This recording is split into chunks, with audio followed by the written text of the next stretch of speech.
So building off of the past couple videos, what we've been talking about attacking from close guard. So something we need to understand is, what do we mean by a neutral position in close guard? We hear that a lot, that guard is a neutral position. For close guard especially, it's a very strange kind of neutral. It's only going to be neutral very fleetingly, very briefly. So when we're here neutral, my partner has basically good posture. Our hips and shoulders are all kind of squared up at these right angles to each other.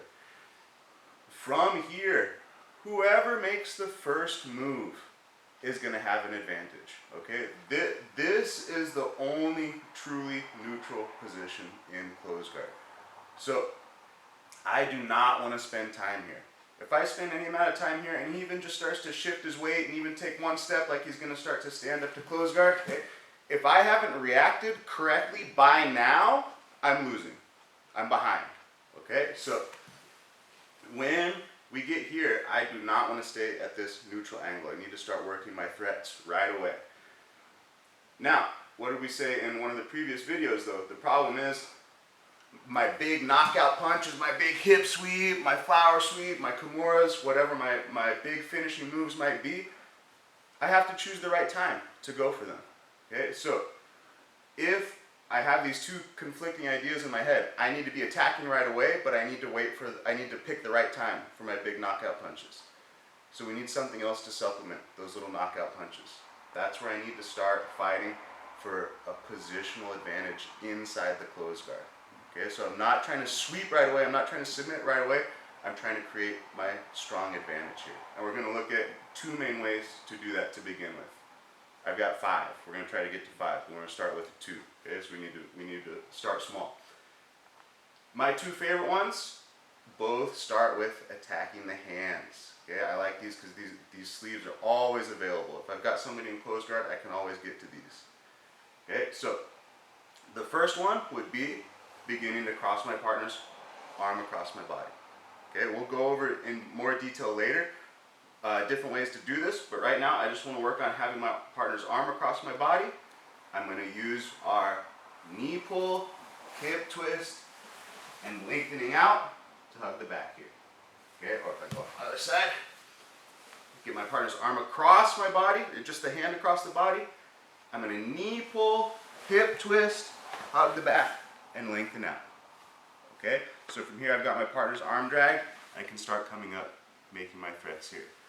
The other one we're going to work on, let's angle this way a little bit, is getting the overhook. So for example, I can break the grip, come here, overhook the arm.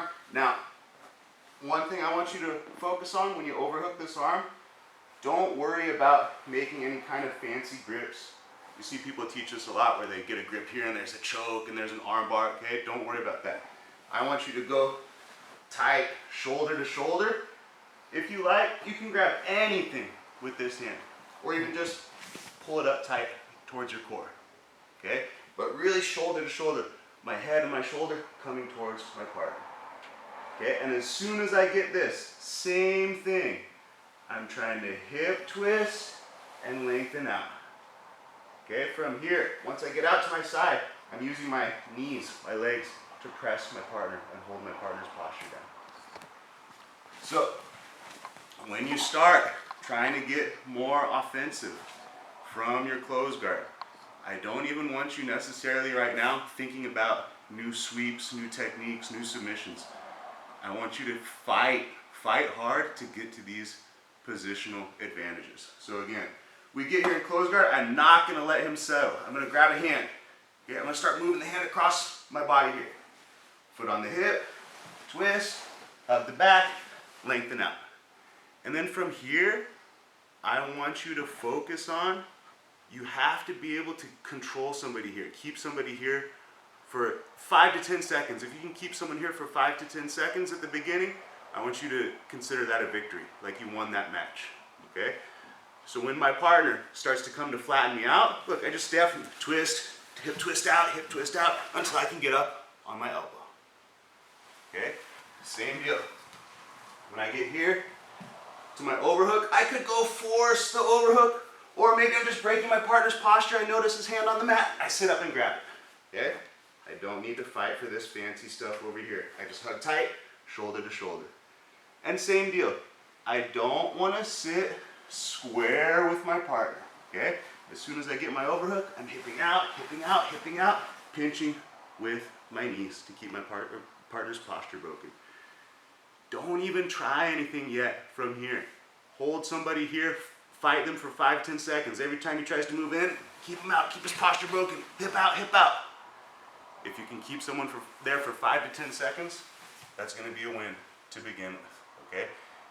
A lot of times we try to do too much too early. And if you're thinking you failed because you didn't get a sweep there, you're not gonna try it again. You're gonna get frustrated. You're gonna think, that's not the technique for me, that's not my style. You have to get the experience of just holding somebody there to begin with, okay? So let's see here. One last thing.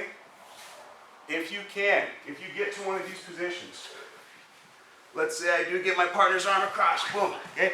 And I'm focusing on just holding him, just controlling him, right? Not even trying to take the back yet.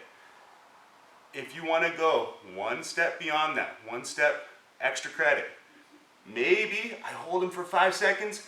When he fights back, I can then go back to one of my basic sweeps, okay?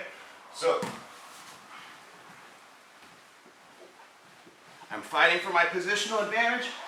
Then, look, when somebody tries to fight back to neutral, that's when I can hit them with one of those big knockout punches.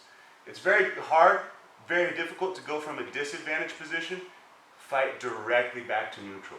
Every time he's fighting hard to go back to the middle, he's naturally going to go a little too far. Okay? And that's when I can hit a basic sweep like a flower sweep. Or another example here. Sometimes this happens real early too. Okay? So maybe even just when I'm giving my first pull here, as soon as he feels he's in a disadvantage, he pulls back. Right? I can go for one of those basic hip sweeps. Okay?